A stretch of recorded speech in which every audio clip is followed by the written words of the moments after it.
עכשיו אנחנו לעושק הריביות של הבנקים, נתונים מדהימים שמפרסם היום בנק ישראל, ששוב מספרים את כל הסיפור. בחודש נובמבר, יתרת העו"ש של הישראלים, כסף שישב בעובר ושב, עמדה על 234 מיליארד שקלים. הריבית הממוצעת על העו"ש היא רק 0.7%, לעומת זאת היקף החשבונות שנכנסו למינוס עמד על 9.8 מיליארד שקלים, וכאן הפלא ופלא, הריבית הממוצעת על המינוס היא 12.7%, אז כשאתם בפלוס בחשבון, אתם מקבלים רק 0.7% על הריבית, כשאתם במינוס, אתם משלמים יותר מ-12%, אין גבול לחזירות. איתנו יעל הדס, דוקטור לכלכלה, אהלן יעל.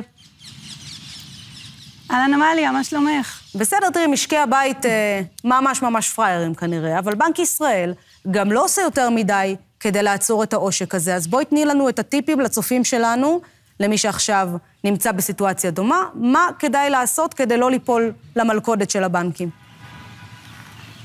תראי, אז בעצם יש פה שתי קבוצות שכל אחת צריכה להתנהל אחרת. יש את הקבוצה שיש לה באמת כספים בעו"ש, שהיא לא זקוקה להם באופן מיידי, ובאמת העו"ש לא נותן שום ריבית, וחבל מאוד שלא לנצל את כל האפשרויות של או פקדונות, או קרנות כספיות, או כל מיני מוצרים של מה שנקרא חיסכון לטווח קצר, שמאפשר למשקי הבית ליהנות לפחות מקצת ריבית. קצת ריבית, הכוונה, אם את משווה את זה לריבית על המינוס, היא עדיין בסביבות 4%, משהו כזה, זה לא, זה עדיין, אבל זה עדיין כמובן מאוד מאוד משמעותי.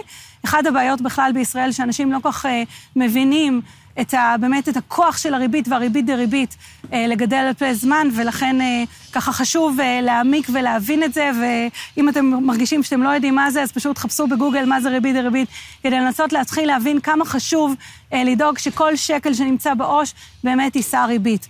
זה לגבי אלה שיש להם את הכספים בעו"ש, שזה באמת רוב הכספים שציינת.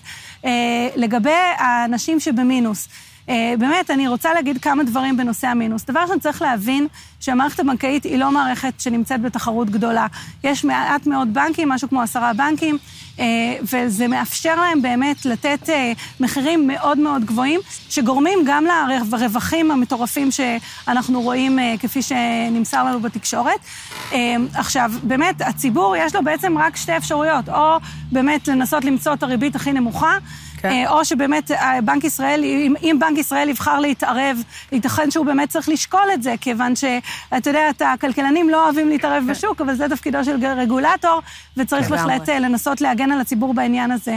עוד דבר שרציתי להגיד שצריך לשים לב, הבנקים הרבה פעמים נותנים לאנשים להיכנס למינוס וריביות מאוד גבוהות, שבעצם מגדילות את המינוס מאוד לאורך זמן, והרבה פעמים הם מתקשרים לצרכן ומציעים לו לקחת הלוואות. הלוואה כדי לסגור את המינוס. כדי לנסות. הטריק הידוע. בדיוק. וזה דבר, בדיוק, זה טריק.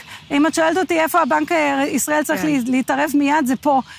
זה אחד המקומות שגורמים לאנשים מאוד להסתבך עם הריביות, וזהו. דוקטור יעל הדס, עם טיפים חשובים, כן, תודה. אנחנו ביום מאוד רווי ועמוס בעדכונים. ועדיין חשוב היה לנו להתעכב גם על חד משמעית. מה שנראה כמו כסף קטן והופך להיות כסף גדול מאוד. יש לי תחושה שאנחנו ניפגש גם בעניין הזה, דוקטור, תודה רבה. תודה.